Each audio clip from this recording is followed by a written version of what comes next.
Hello, and welcome to the Professor Podcast with Ruth and Claire. Each episode, we talk about a particular topic in the life of a professor. We are tenure-track faculty members in the sciences, working at a primarily undergraduate university in California. The purpose of our podcast is reflection, so we bring something we think is working and something we're working on to discuss. Over the course of my career, I think I've shifted more from, science teaching, what a great way to talk to people about science, away from that more towards science teaching, what a great way to work with people in the context that happens to be science. And they see the experiences that I've had. Number one, it's they thank me for sharing that because being vulnerable is key to teaching. But also, it kind of gives them language. It kind of gives them perspective. It gives them ideas on what they might face, and they might be better prepared to deal with it. Welcome to the Professor Podcast with Ruth and Claire. I'm Claire. And I'm Ruth. Today for this episode, we want to bring an awesome resource to you, the Underrepresentation Curriculum project. So a lot of us in classrooms want to know how to address race and underrepresentation in sciences or in any discipline, and we don't really know how to start that conversation, or we're worried that we're going to open a scary can of worms. This resource provides lesson plans and materials for leading these conversations in a sort of choose your own adventure way, where you can incorporate as much or as little as you want to. We're delighted to interview Moses Rifkin and Johan Tabora in this episode. Moses is the originator of this Underrepresentation Curriculum project, and they are both editors of the curriculum. In this episode, Moses and Johan tell us why having conversations about race and underrepresentation in the classroom can be beneficial, and how the curriculum can support instructors in leading those conversations. So they'll be referring to the Underrepresentation Curriculum as the URC, and they also make reference to the AAPT, which is the American Association of Physics Teachers. And that's actually where I first met them at a workshop that they led on social justice in physics. And it's where I got to sample some of the awesome materials that they provide. Moses and Johan are both high school physics teachers, so the conversation we had with them often focuses on those areas. But the underrepresentation curriculum is used by instructors from middle school through college and across broad academic fields, so don't feel left out if you don't teach high school physics. Also, they had so many good ideas to share with us that this episode is longer than usual. So settle in, get cozy, and let's talk about the underrepresentation curriculum. All right, so thanks so much for joining us on the podcast, Moses and Johan. It's awesome to be here. Glad to be here. Cool. So we were wondering first if we can just stop with who are each of you, and I'm going to let you guys decide who goes first, and maybe just sharing a little bit about your journey as an educator, and so whatever that means to you. So either CV type information or your personal life journey or whatever you'd like to share. How detailed do you want this? Right. Well, 40 minutes later. Go for it. Yeah. Okay, I'll go first for this one. Okay. My name is Moses Rifkin. I'm a high school teacher in Seattle, and I've been high school teaching science, mostly physics, for almost 20 years now, and I've been in Seattle for about 15 years. I started teaching science right out of college, and I found a journal that I had written in at the time saying, well, I'll do this for a year, and then I'll go back to grad school. So I think my initial plan was not to become a teacher, but I really loved it, and over the course of my career, I think I've shifted more from, science teaching, what a great way to talk to people about science, away from that more towards science teaching, what a great way to work with people in the context that happens to be science. So as a teacher, I think my orientation is increasingly about trying to make authentic connections with students and help them sort of get where they want to go. And for the first maybe 5 or so years of my science teaching, I sort of had my science teaching brain and my activist social justice brain as sort of separate parts of my identity, and was in a little bit of conflict as to like how and whether to bring those things together. So happily, I figured out that there was a way to maybe do both in some lessons that I started teaching I think 13 or 15 years ago. And that was all well and good. this is maybe the short version of a longer story, but teaching those lessons got some media attention, and that media attention led to some amazing teachers being interested in the work that I was doing, including Johan, and that was sort of the birth of this team that is working on the underrepresentation curriculum. So that's work I'm really proud of. It feels like the best science teaching I do in the way I want to be doing science teaching now. And I'm really, really excited for the way we're doing that as a collective, and for the work we've done, and for like what the future might hold for the URC. How's that? About 15 things you said just totally resonated with me, make me want to have a whole podcast about them. But one thing I was going to say is we just talked about me and my husband. We're just moving to America for 9 months just to try out this professoring business. And then we were going straight home. And so obviously that's 7 years later. So yeah. My turn. Yep. Hi, I'm Johan Tabora. I'm a physics teacher in Chicago with the Chicago Public Schools. I'm also a doctoral student in science education at the University of Illinois Chicago. I'm Filipino American. I'm an immigrant. Immigrated from the Philippines in '96 to do engineering right in college. So my journey to where I am now started really there. When I got here, a lot of these aerospace engineering jobs, or I didn't know then, were mostly for U.S. citizens, and so that was a door closed in my face, and so I had to pivot a little bit and think about what to do next. Like physics, decided to go to grad school. Get my doctorate in physics, maybe do research in physics. But then that was a really eye opener in terms of racialized experiences for me as a brown Asian immigrant, right, coming in, and I wasn't ready for the whiteness of physics in grad school specifically. I wasn't ready for that, and so long story short, trying to make sense of that, a lot of it feeling just inadequate, a lot of it also just not understanding what was going on. So long story short, didn't pass my quals, right? So I had 2 tries to pass the big qualifying exams, didn't make it. And I had to reevaluate this journey that I embarked on, but I really liked science and I wasn't about to give up on it yet. And I really liked people. I don't know. I found people a lot more interesting to deal with as opposed to an electron temperature profile, right? So people are more dynamic. And so decided to give teaching a try.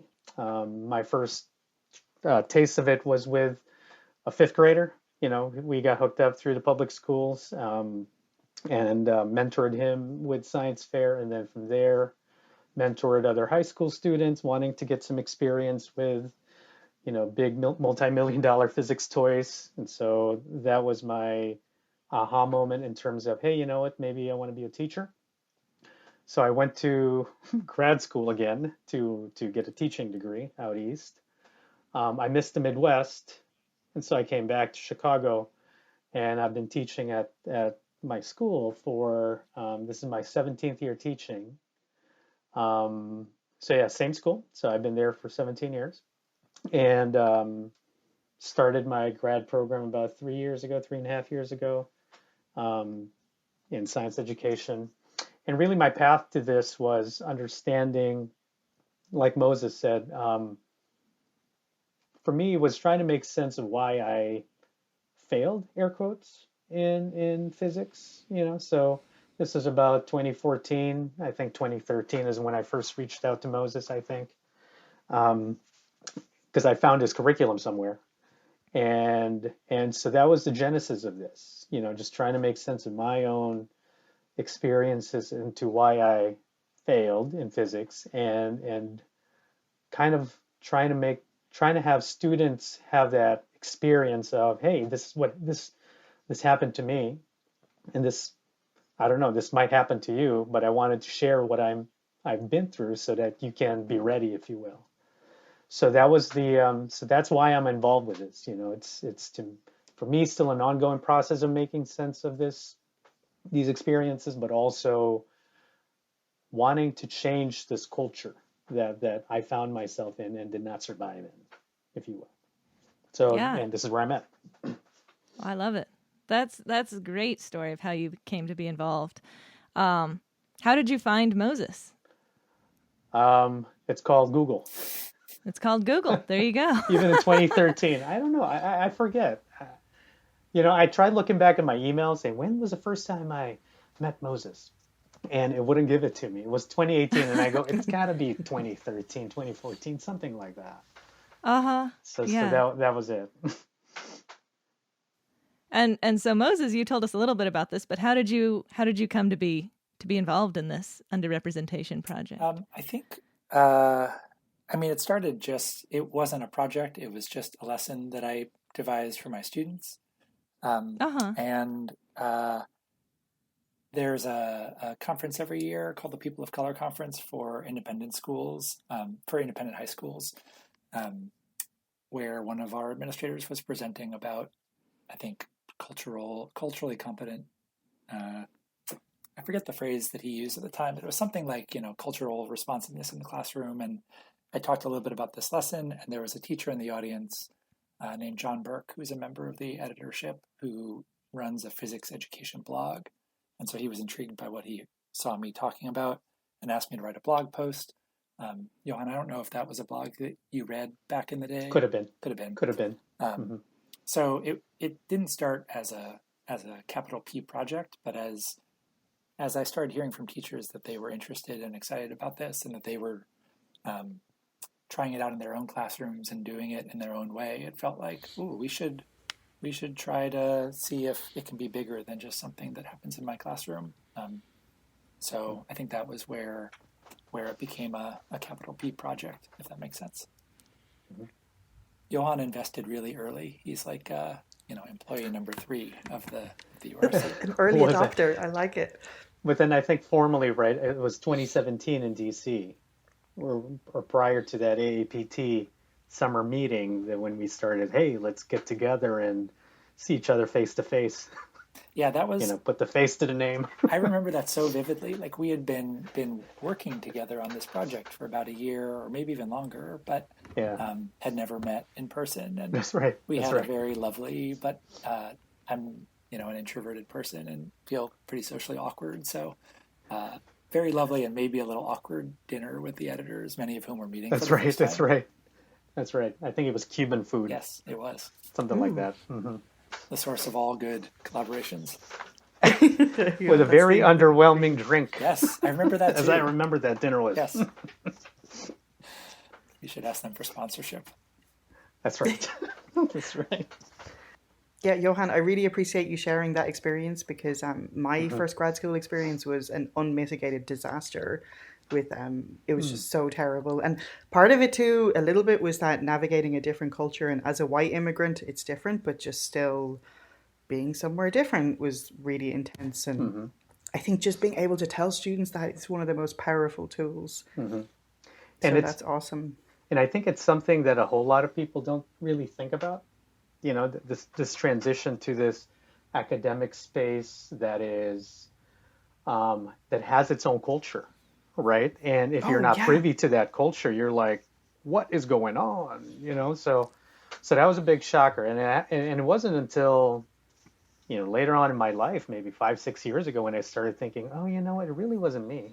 It was it was not the not meshing of my view and that culture. But isn't that so cool that little nugget created this connection with, instead of, I don't know, for so many of us, it just becomes a secret shame. Like, even when you're saying air quotes failed out, like, it just becomes this thing, instead of now you're turning it into such a positive source. Mm-hmm.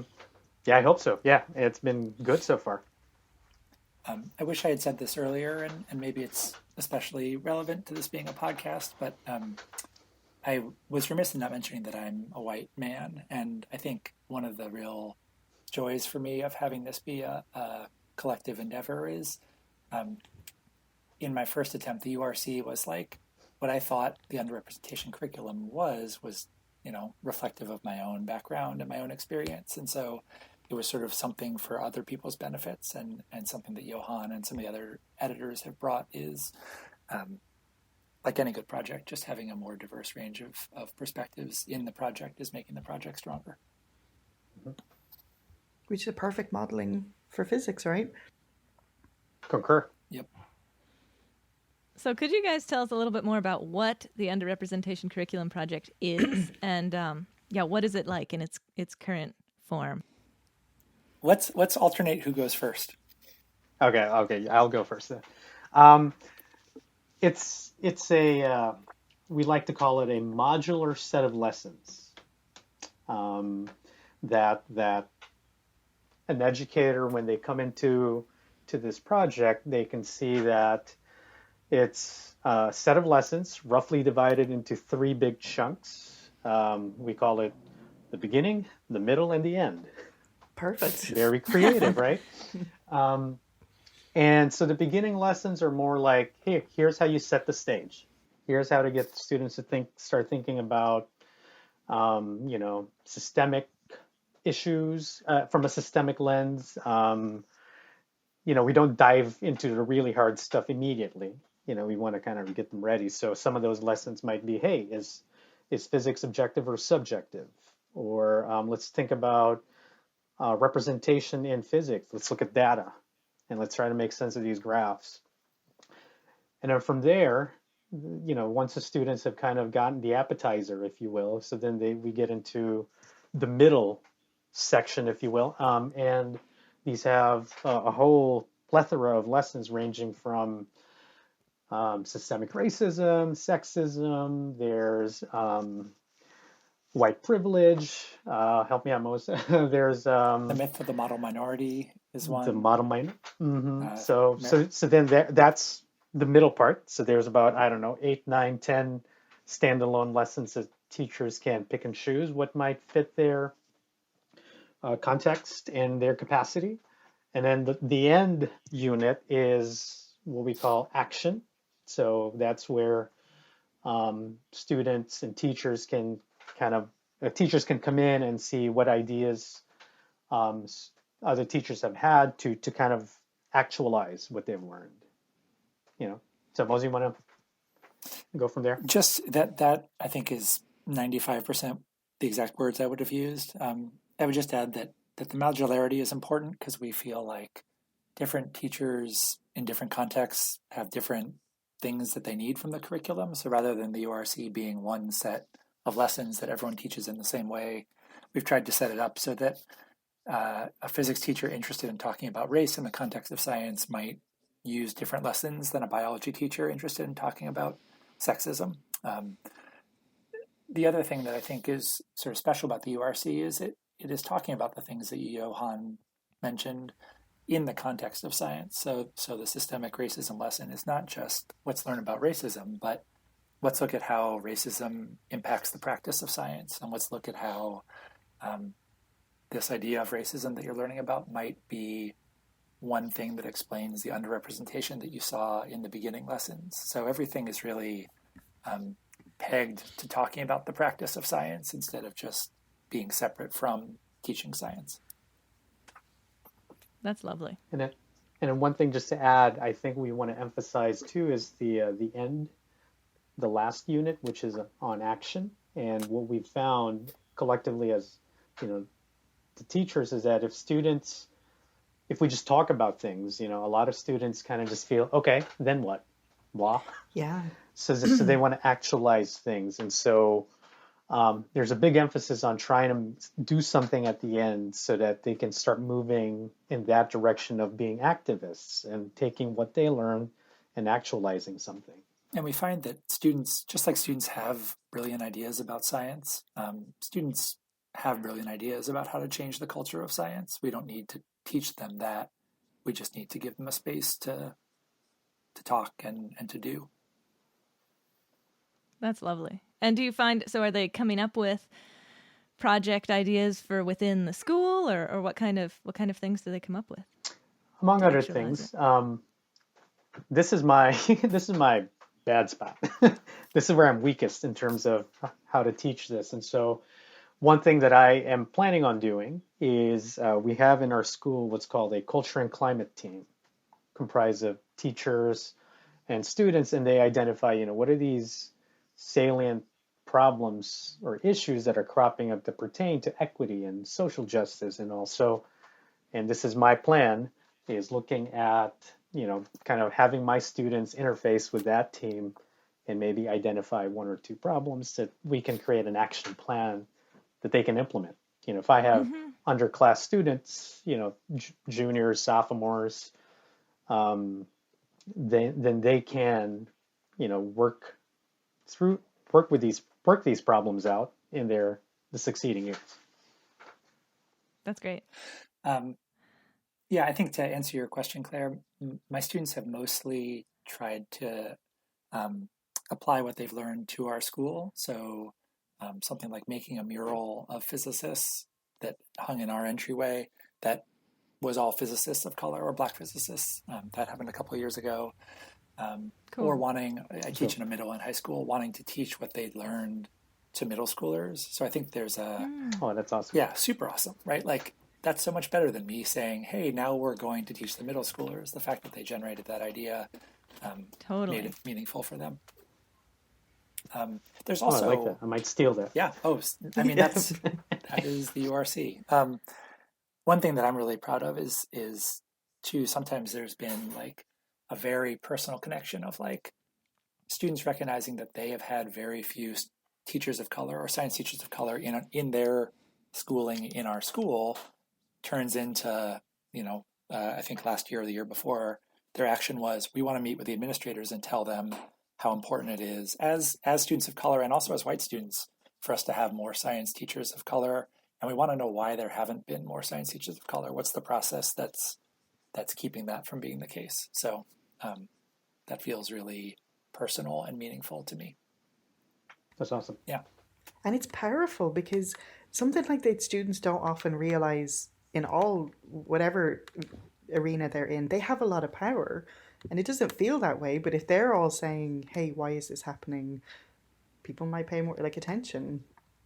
One thing I like to say to adults, because I don't think students need to hear this necessarily, is that like we happen to live in a time where students are visibly taking political and justice-oriented action, and so I think getting out of their way or sharing the power that I have in the classroom so that they can sort of use that lever feels really powerful. Mm-hmm. I have a question. Go ahead. I have a quote to share that I think, at least for me, kind of undergirds why I do this. Oh, yes, please. Okay. So I've been rereading Pedagogy of the Oppressed by Paulo Freire, right? And so one of the most powerful lines in this book to me is, not by him actually, but Richard Shaw, who was doing the foreword, and I'm going to read it. And so the quote is this, right? So there is no such thing as a neutral educational process. Education either functions as an instrument that is used to facilitate the integration of the younger generation into the logic of the present system and bring about conformity to it, or it becomes the practice of freedom, the means by which men and women deal critically and creatively with reality and discover how to participate in the transformation of their world. So that to me, I think, is kind of underscores why I do this. I think that if students learn about these issues as they are embedded in science, right, then it's not, they don't see science as neutral. That's the big farce that's always out there, right? And so then they see then that, hey, we have a voice, we can do something, and let's do it. So that speaks to this, to why we do this. That's wonderful foreshadowing, because that was actually our next question. So wonderful, perfect. So yeah, but that super resonates with me. Just that even just education can be freedom, and that's yeah. But so that was the next question. That why is talking about identity in the classroom and using a curriculum that's intentionally justice orientated, useful, necessary, and important. wish I didn't have to go first on this one. You're like, can we change that rule? Yeah. But no. I'll go first on the first question, then you go first for the rest of them. My sort of short, little, slightly glib answer is because everything we do is identity oriented, and so the practice of science is identity oriented, and so when Johan reminds us that like education is not neutral, to make science teaching non-identity oriented is to send a really specific message to students, which I think is a lie and is false, and not coincidentally functions to exclude certain groups from science. So I don't see the URC's embrace of identity as something particularly active, so much as just like realigning with the way the world works. And I'll build off of that. The idea then that identity is central to education because who we are shapes how we learn, and how we learn shapes who we are, right? So there's that kind of relationship like that. And so I think if students then learn how to learn and talk and do something about the social injustices that they find in their class, in their school, and then eventually in the world, right? What I found is that it gives students a language and the tools, right, to make sense of how they fit in this society where they're at. So that I think is powerful. It gives them a voice. It gives them the language, the tools to make sense and to make changes, right, in this society that they find themselves. And to I think to what Moses said earlier, right, it hits students differently depending on where they are, depending on what their identities are. If understanding, doing something about learning about racism and meritocracy, will hit a student of color differently than a white student who's more privileged. So that I think speaks to the modularity of what we do and the power of what we do.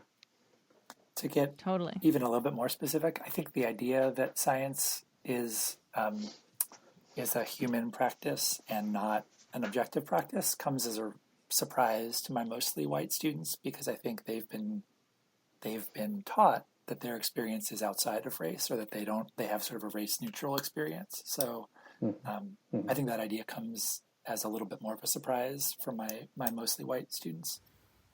And, speaking as a white person, that was a surprise for me when I learned it. I attended your workshop at the AAPT, and one of the lessons that you mentioned here was whether science is objective or subjective, and it blew my mind. It was so exciting, and I was ranting at people about it for months afterwards. So it was really effective and really, it was really powerful. And I think too that sometimes when we talk about science being totally neutral, it's also really off-putting to certain students when we totally deny any creativity or anything that will come in. Do you know what I mean? Like that it's just is this neutral set of laws, and there's no room for people who are interested in creativity and stuff. So I think that's like a side aspect too of introducing that to people, that there is humanness in it.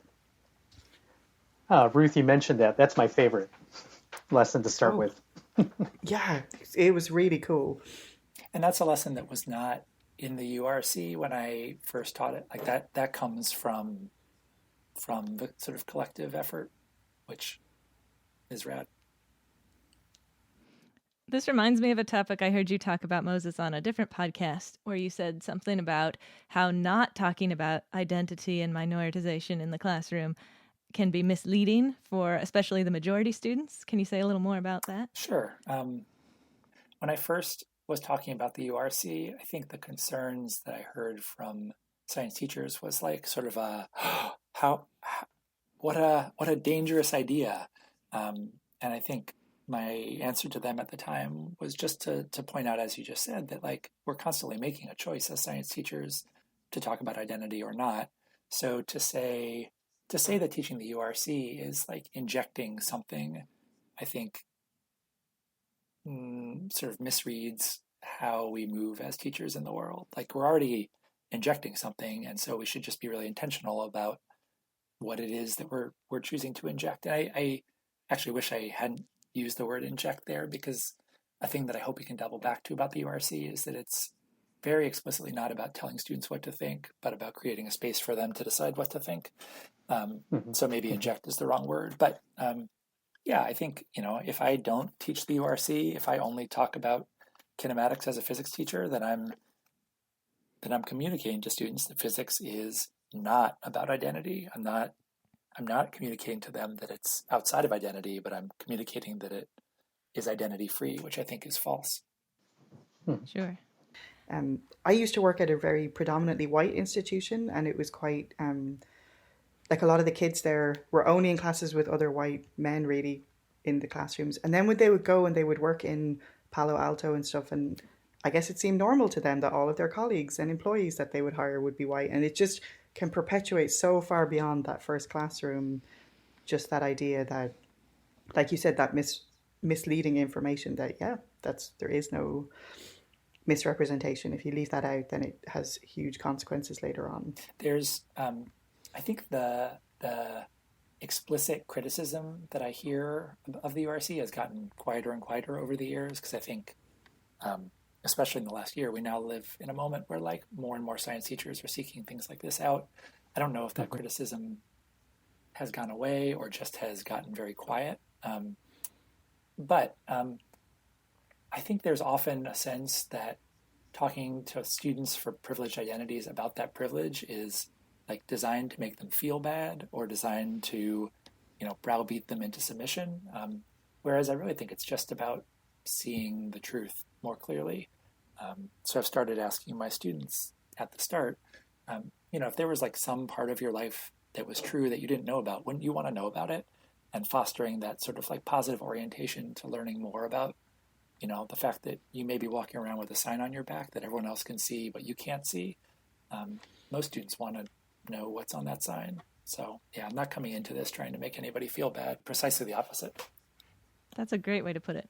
Well, I love that aspect then of the activism at the end, because then that's a perfect opportunity for, and what will we do? Like, what can you do with this privilege that you have instead of just feel bad about that sign? And these problems are so complicated and entrenched that I really think we need everybody, right? This isn't a problem for people from oppressed identities to solve or people from privileged identities. Like we need all of our students on board. And so how, as a science teacher, so we of course aren't usually trained to facilitate conversations about race and gender, et cetera. So how do we have to already be experts in this to start approaching the curriculum, or how does that work? Short answer, no. Excellent. I think the hardest part for teachers when they are faced with this is like, well, I don't know what to say, or I'm not sure I have the tools to talk about this. And hey, we were too. We're all unprepared or underprepared to, I think, to do any of this. And it's a constant reevaluation of what I know and what I need to know in order to teach this, right? And so, how do we do this? Pick something. Pick some. If you have the curriculum in front of you, pick something that is maybe comfortable to you. I love starting, like I mentioned earlier, starting with something by looking at physics as an objective or subjective field, and I feel that is fairly low key in terms of not very controversial, and the types of conversations that I have with students is super cool in terms of they really dig into this idea of wait, how do you know physics is subjective? Isn't an electron an electron? So then we get into, well, that's nature, and that's not science. So these deep conversations kind of get going with that. So I digress. Sorry, but learning how to do it, I would say just pick something that from one of the lessons. Find a partner.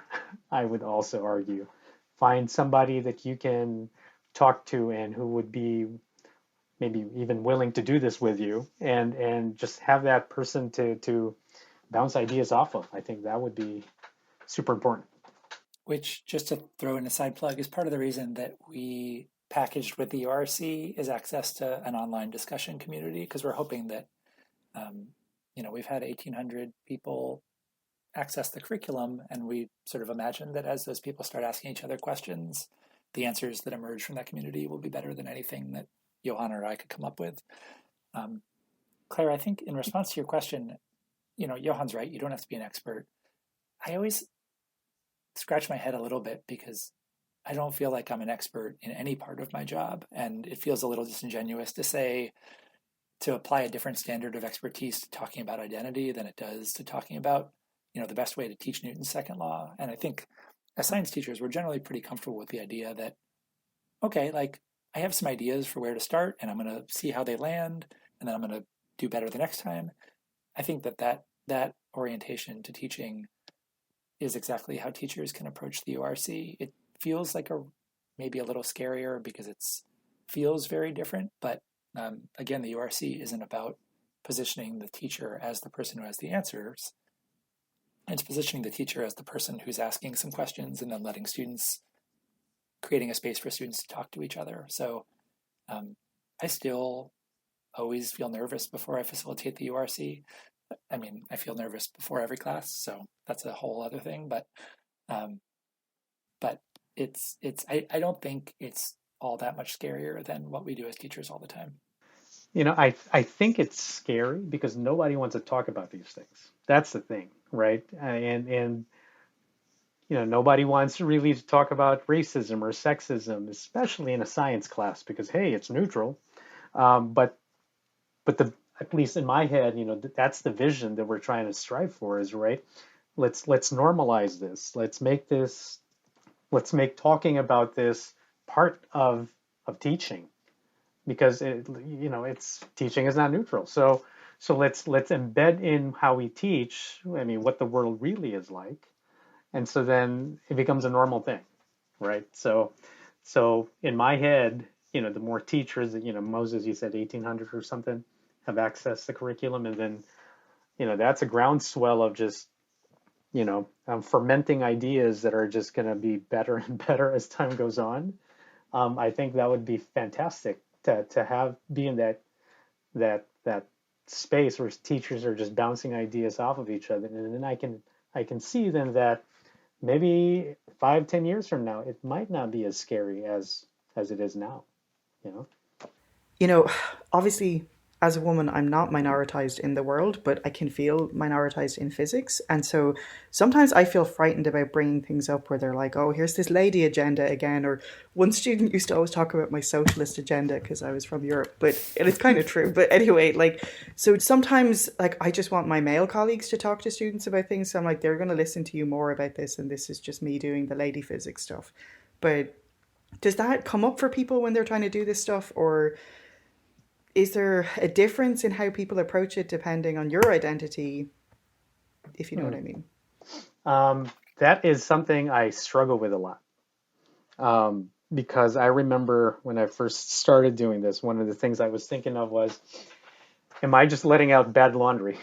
And am I just trying to make myself feel better? It's hard because, as a person of color, and I teach in an urban high school, I find that students, and this is anecdotal, when students talk to me or give me feedback, XYZ, but I find that when students see that they are also a person of color and they want to get into engineering, want to get into physics, and they see the experiences that I've had, I think it becomes more of, number one, it's they thank me for sharing that, because being vulnerable is key to teaching, but also, like I mentioned earlier, it kind of gives them language, it kind of gives them perspective, it gives them ideas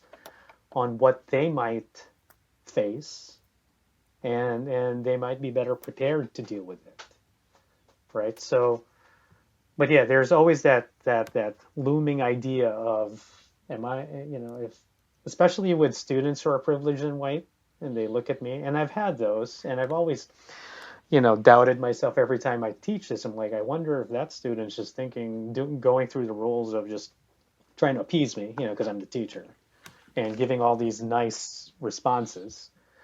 But maybe I wonder if deep down it's just they're just eye rolling and just saying, okay, whatever. There's your agenda again, because they kind of know that. I teach this in the AP class, so I have mostly junior seniors, and I do it right after the AP test, which is early May, and then I have 3-4 weeks with them still, and so they know coming in after the AP test, we're talking about racism in physics. That's Tabora's class. So that's always a struggle for me, Ruth. That doubt is always there. Me too. And I think I kind of feel like some of what I'm going towards is just leaning into, I hate that phrase. I hate the phrase leaning. But anyway, I'm just embracing, like, yeah, you're going to hear about the patriarchy in my class, and that's old lady physics Ruth or whatever. So I've tried to, I guess, embrace that identity. But it is, if I'm talking to a group of men more, I definitely feel way more self-conscious about whatever I'm talking about. And I think there are things that Johan can be for his students that I can never be as a white man. And there are things that I can be for my students that maybe Johan can't be as a man of color. And so I think we all sort of play our part in this. I think you were right, Ruth, to say, like, it would be really nice if it wasn't just me, but it was my other teachers. The idea behind making this resource free and accessible to teachers is like, yeah, we'd like everybody at some point to start talking about this, so that it wasn't just the job of one teacher in the department. I think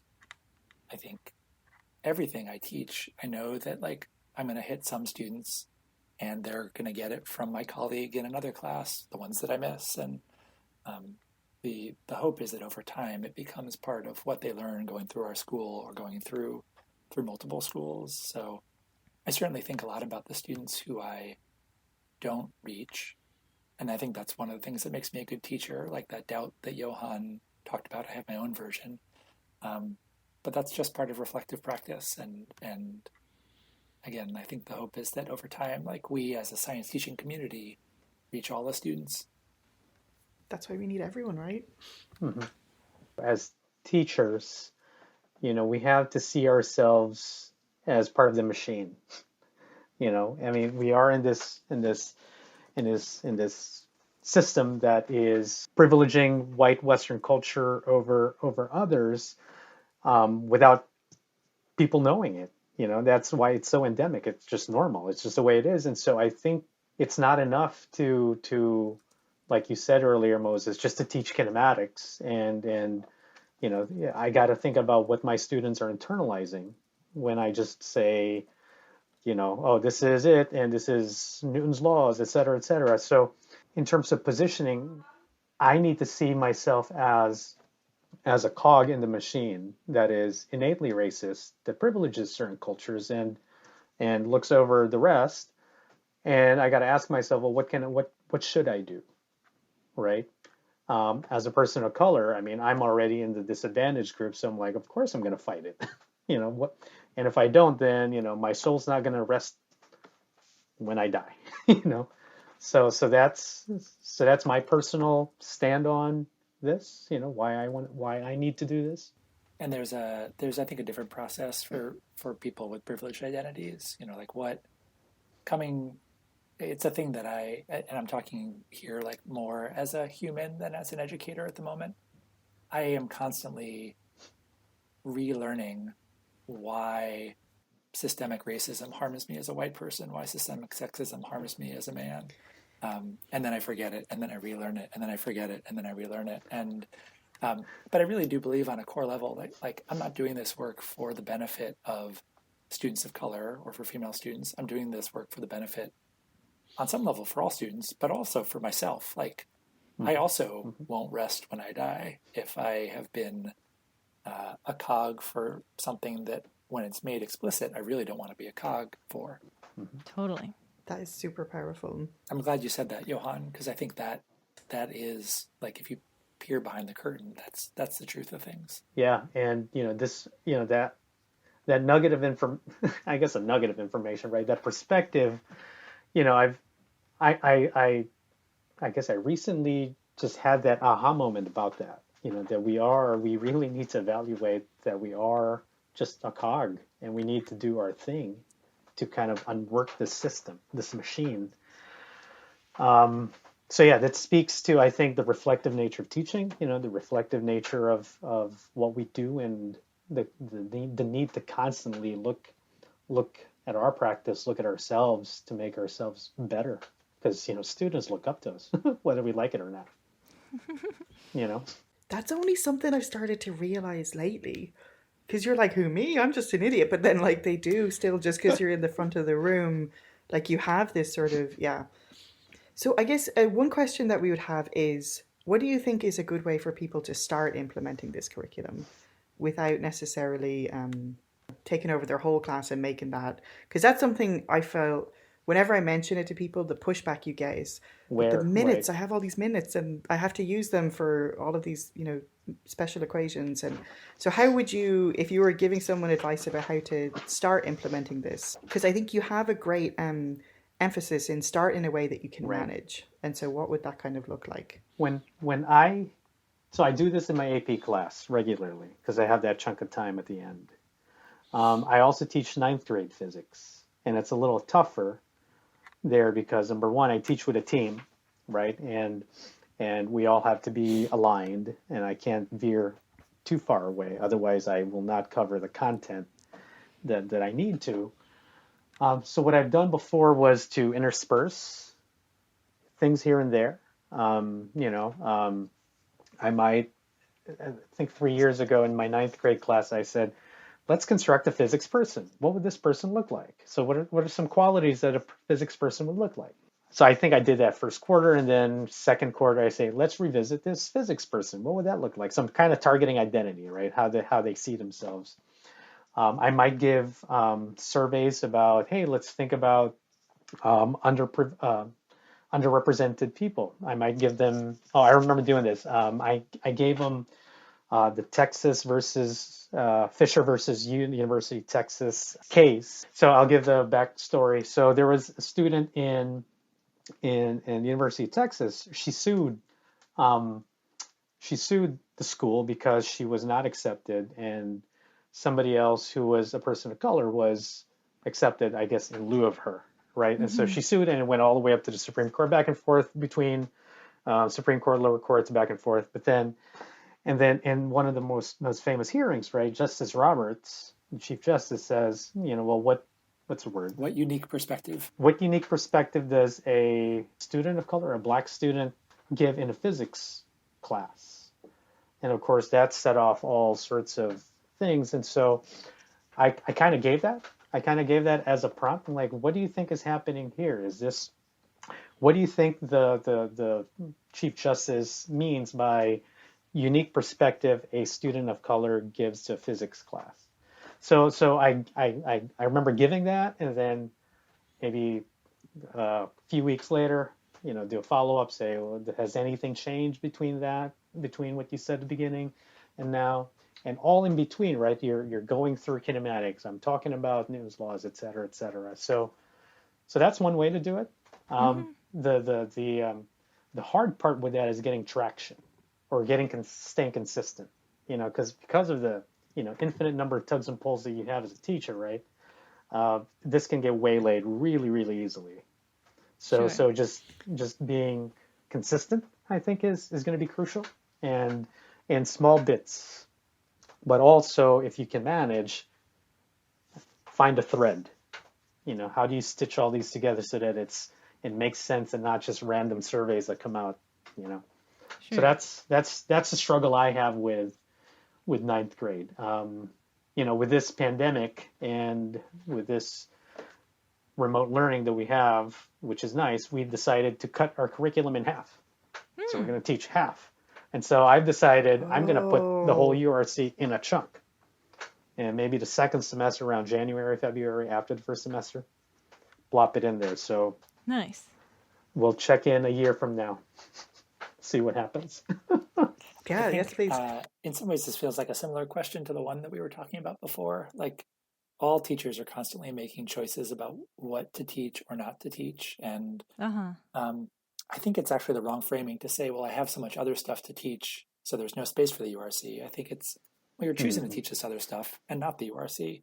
And I know that some people's hands are tied and they don't have that choice, but I don't think there's any science teacher who feels like they cover their whole discipline in their class. Mm-hmm. So we're constantly leaving stuff out. It's just a matter of what we want to leave out and what we want to include. Mhm. So for me, this is like maybe this has to go in because leaving it out isn't satisfactory.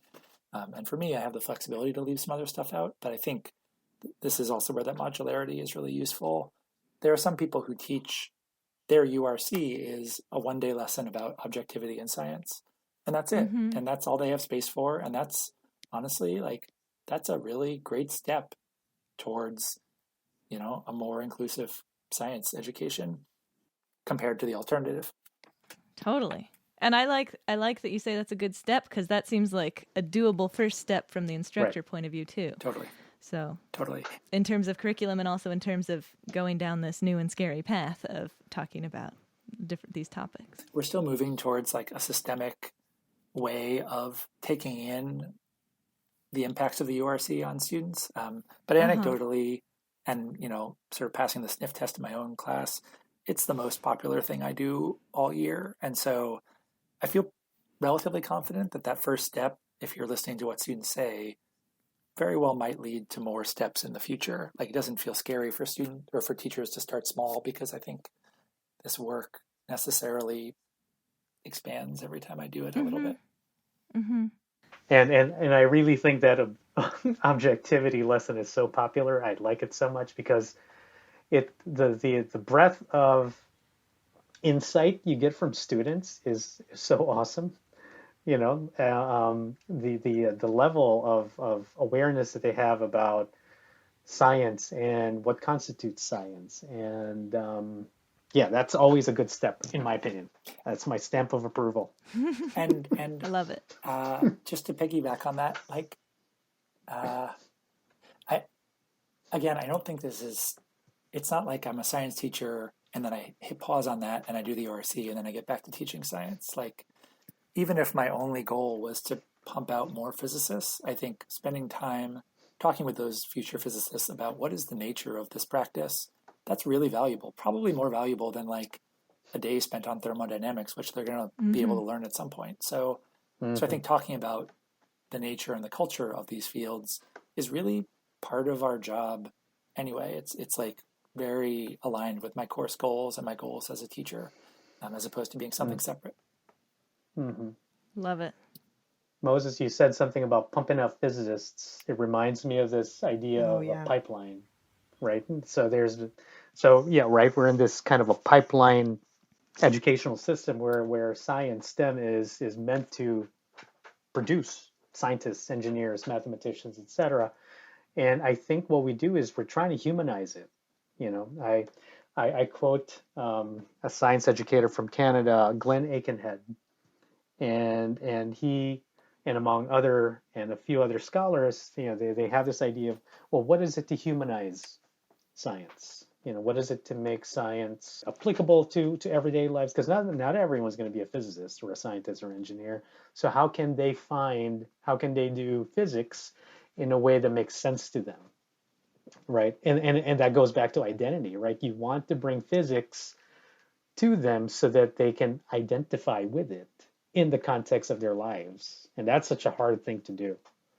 In a high school, they all have these preconceived notions. Oh my God, it's physics. Totally. And so that's always the challenge, right? For me as a teacher, how do I make the connection so their lives and what they've experienced and how they interpret the world, which to me is physics. How do I connect that with canonical physics in a way that doesn't say that they're wrong? I hate the word misconception. Yeah. Because it devalues them. So how do I make that connection? That's the key. Do you know what's funny is like, you know, when we think about physics being neutral and there's not an agenda or something, I went to a really interesting talk at the AAPT by Yeah. Ayush Gupta, and they were mentioning, oh my God, mind blowing, but they mentioned it was just a thing they said about bullets and sports and how much of that there is in the first semester of physics. And once you see it, you can't unsee it. But I was thinking of the pipeline and the sort of the war machine. But it's really funny. I've mentioned that really casually to students, and I wasn't trying to make a big thing out of it. And all semester, every example they were doing, they were like, "Oh, sports! It is another sports one, or here's another bullets one." And they were really into kind of noticing that and being like, "Oh, what we think of as neutral is actually all of these things that are not." And that was like this super. I didn't. It was not deliberate. It was just something that blurted out in a class. But they were into noticing that kind of hidden In agenda. momentum, right? It's a lot of collisions and bullets shot out and embedding into I know, a block. angry.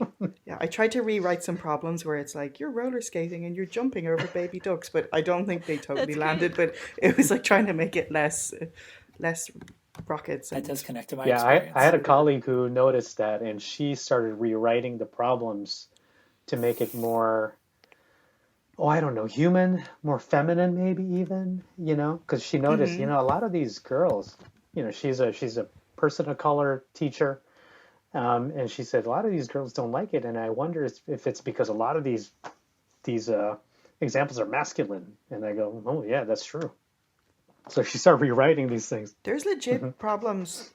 There was one American football problem that I still don't actually know what it was asking because I don't know what the terms meant. I was like, what is this end zone you're speaking of? Like, I didn't understand the whole thing, so I couldn't access it. Just a couple of like loose threads in my head that I'm going to try to stitch together, but this might come out weirdly. I think I do want to stress that the URC is sort of a template for talking about science.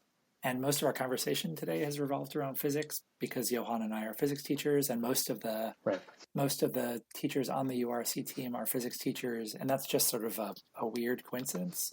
I think there's an element of physics that sort of lays bare this objectivity, purity in science, maybe a little bit more clearly than some of the other scientific disciplines, but I don't think that there's anything about the conversation that the URC promotes that couldn't be transported over to is biology objective or is computer science racialized.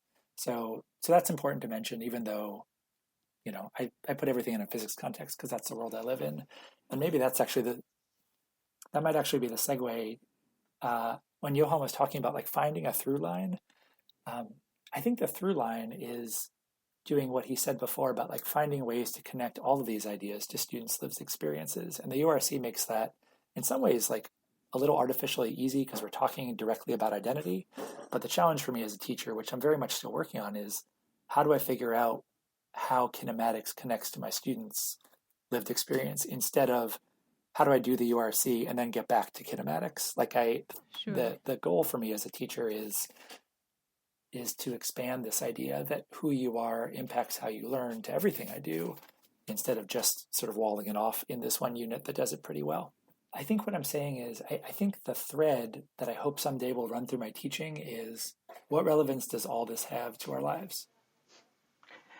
And that's the golden nugget. And the URC, I think, we can ask students directly, okay, look back on your first memory as a science student. In what ways was that impacted by your gender?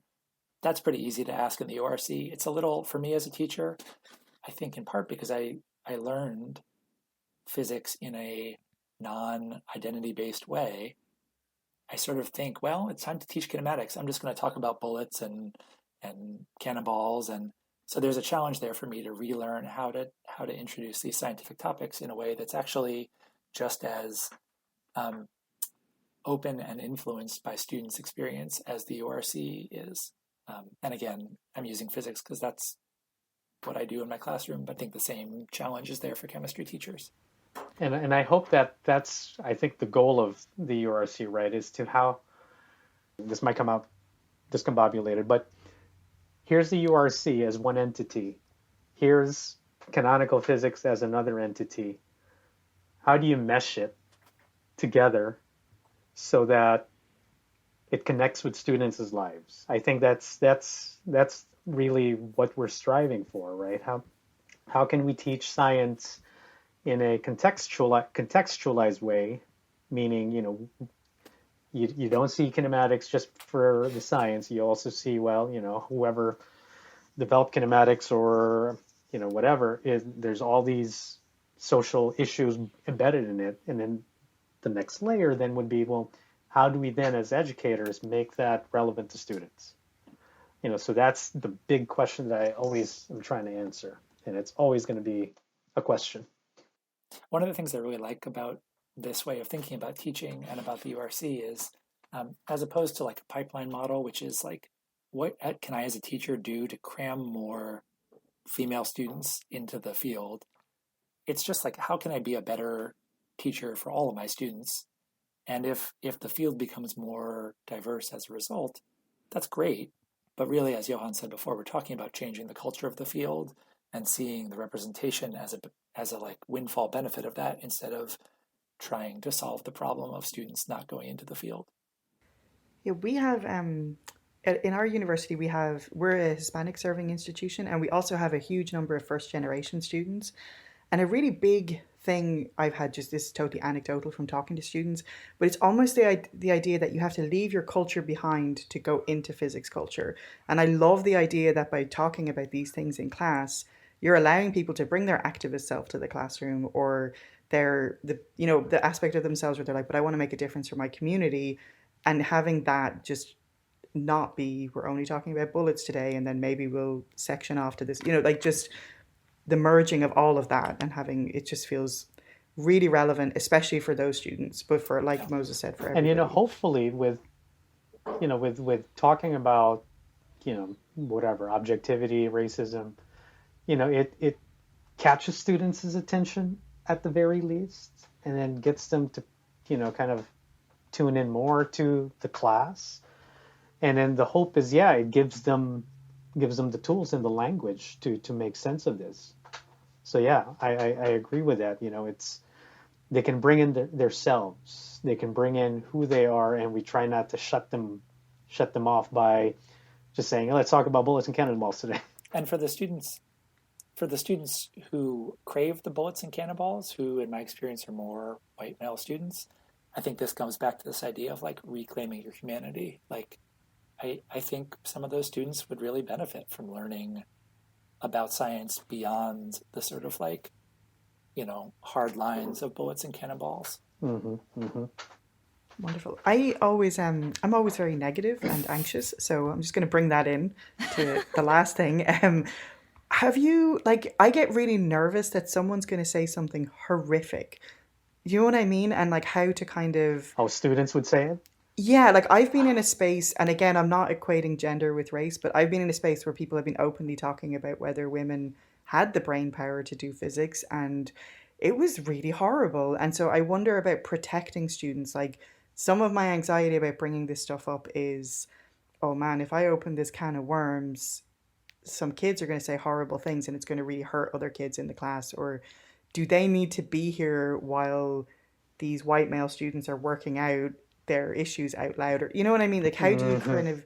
Okay, sorry, and that's like a short one. I love the way I saved this really like complicated, difficult question. I'm like, just 2 minutes or less. How do you deal with it? No, I'm kidding. But yes, so is that an issue for you, or is that something...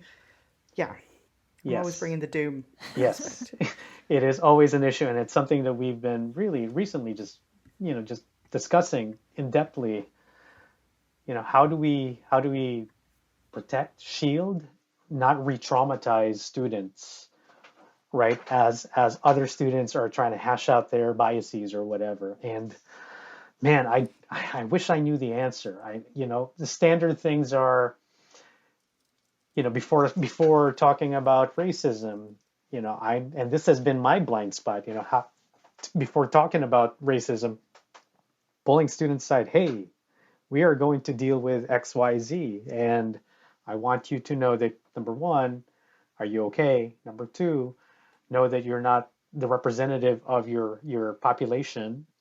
What you say doesn't. This is yours. And number three, if there's anything that I can do to, if you can opt out if you want, or is there anything I can do to make this an educational experience so that we all can learn, and then yeah, I'll do it, and yeah, how do we make sure that it doesn't re-traumatize students? Yeah, $1 million question. I think That's as best as I know. But I like what you said, and that like personal connection and Mm-hmm. asking extra. Yeah. I want to sort of like caveat what I'm about to say, that like this is ripe for me to miss something as a white man, right? It's easy for me to say what I'm about to say, so I'm very open to being corrected on this. But I guess I feel like the can of worms is already open, whether or not Oh we're yeah. talking about it. Like that female students are going to hear from their male colleagues. If those male colleagues think that women aren't smart enough to do physics, they're going to hear that whether or not I create a space for it. And so as a teacher, it's my job to create a space for those students to learn that that's not true. And so that may come up in the context of the URC, but I kind of feel like it's going to come up anyway, and creating lessons where we can talk about that and where those students can learn how incorrect that belief is actually has the chance of changing the culture of the field instead of viewing those statements as too toxic to bring up. It has happened in my classes that students have said things that cause other students to wince. And then, again, this is just my context, those students who are harmed have a space in these lessons to say, that really hurt me, here's why, and here's why you're wrong. And there's a space for growth for everybody. I think I could imagine a world in which that goes off the rails and it actually creates harm. And I think that's why a lot of work in our classes goes into creating a context where students can be safe. But yeah, I do think students are going to be uncomfortable, and it's my job as a facilitator to make sure that that discomfort doesn't cross that line into causing harm. But I'm actually okay if a student says something that makes a marginalized student uncomfortable, if there's a next step after that that creates Yeah. learning. I thought you were just going to finish the No, verse. no, Like, really? no, Oh wow! no, because I'm glad that's.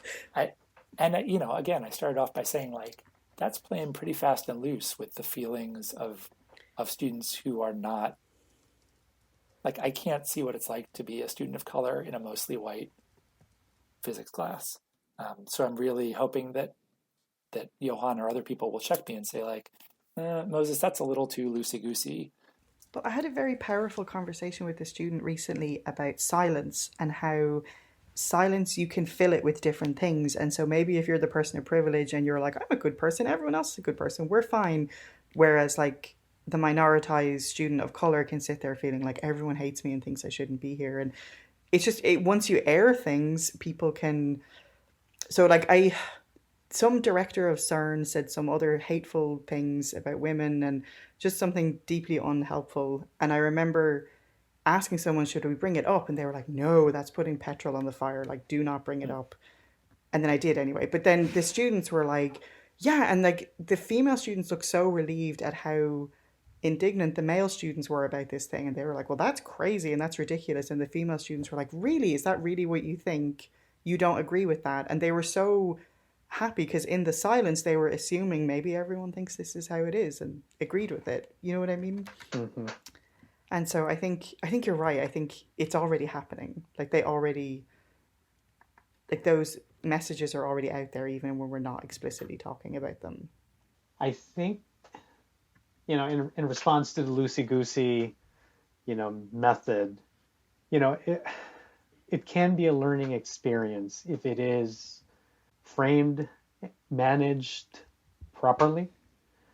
But I am not discounting that it can really hurt people, So that's always my tension, as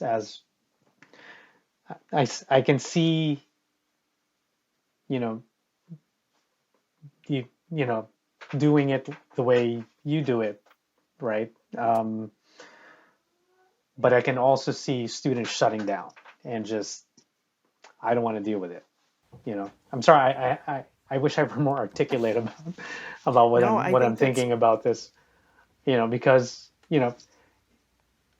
had I been, I bring it to my experience. Had I tried to unpack what happened to me in school 10, 15 years ago, I would have probably been pissed, hurt, or just closed-minded, Yeah, yeah. and so then if I guess age gives you perspective and so or experience or just being in a space where other people are helping you out, I think that matters. So yeah, so that's where I'm at with how to facilitate this. Well, didn't we have a plan that we're going to meet next year and we'll have it all figured out by then? So that'll be perfect. We'll Hey, have one step closer, right? I'm thinking Yeah. I'm thinking of an example. There's a lesson in the URC where students are asked to hypothesize about why underrepresentation might exist. Right. Yeah. And that's a very intentional space that runs the risk of surfacing some really awful ideas. And so when I facilitate that, and I should say, like, then the homework that night in my class is to go investigate the validity of those hypotheses. So my approach as a teacher, and this is a thing that keeps me up at night. I'm not sure that this is the right approach. In fact, it might be explicitly the wrong approach. Because I do think some of my students, especially my white students, might think that there are fewer Black physicists because Black people are not as smart. They might not say that out loud, but they might think that. Or they might wonder that because they've been led to believe that America is a meritocracy. And so if you can see in the number of physicists who deserves to be a physicist and not. As a facilitator, I make sure that hypothesis comes up so that students can then debunk it. And if students don't debunk it, I'm ready to debunk it. So that's like again, I'm not sure that that's the right approach, but I wouldn't feel right as a facilitator just turning that over to students and letting them go where they want to go with that, because I do think that could really create a place where students leave thinking like, oh, I guess white people really are smarter. And that's just not true, let alone really harmful. But I think in the space to discuss that, it's way more effective for students to really form that, to understand that there is no racial benefit or basis for intelligence than if I were to just walk into class and say, hey, everyone's equally as smart. But one of the questions in my head that I'm struggling with is there's a risk of trauma there. And who is benefiting from me raising that question? Is it the students of color who are benefiting from having that taken off the table? Or am I sort of sacrificing the experience of students of color so that my white students can learn a lesson that they should be learning on their own anyway? So I think I'm just trying to be really transparent with where the rubber meets the road on these questions. Mm-hmm. And Moses, you point that out because that has been my blind spot, just in teaching this.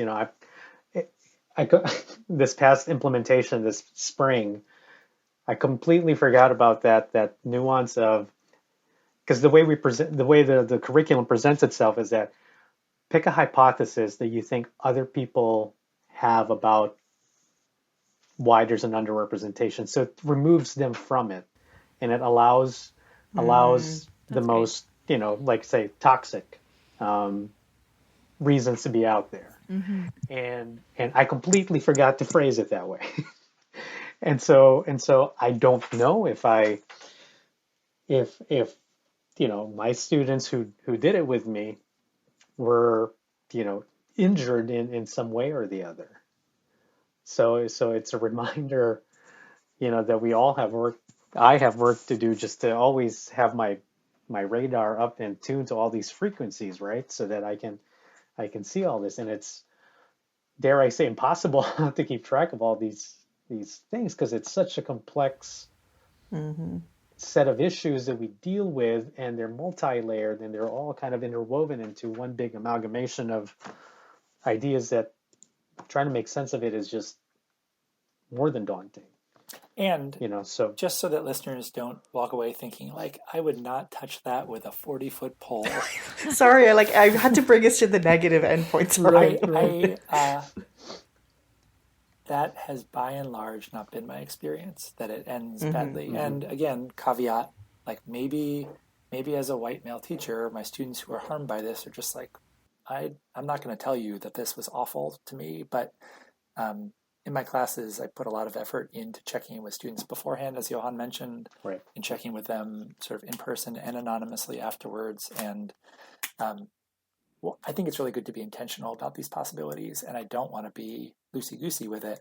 And the experiences of my sort of privileged and oppressed populations have been positive over and over and over and over and over, as far as I can tell. So, grain of salt, but Thank you for bringing that to the end of it. Sorry, I love to be like, this is terrifying and ruin Yes. it. But I'm glad you bring it back. That's awesome. I cannot thank you enough for this fantastic, wonderful conversation. I feel like I want to do 10,000 more podcast interviews with you about every single nugget you brought up, because there's so much fruitful, wonderful stuff there. And thank you so much for the work you do creating this, because I think this is something that we're all are mildly terrified of, and all getting more and more aware of why it is crucial. And having that somebody map out the steps.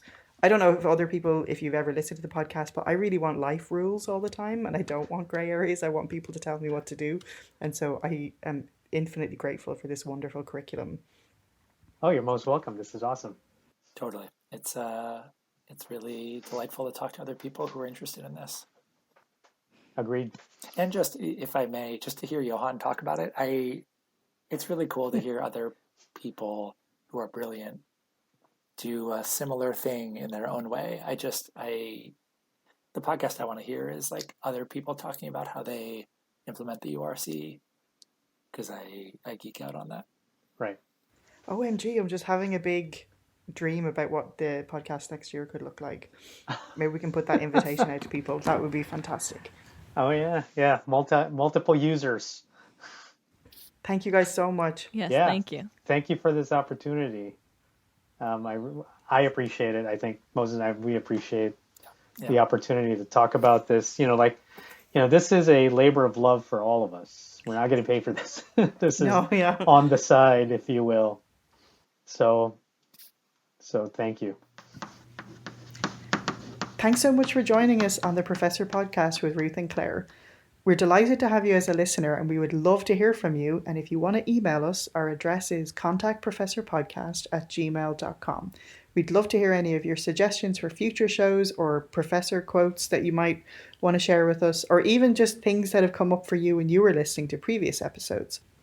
And if you've been enjoying the podcast, we would love if you would spread the word. So the best way to spread word is by telling people if you think they should listen to it, or you can leave us a review wherever you listen to your podcasts. Thanks so much for joining us, and we'll see you next time.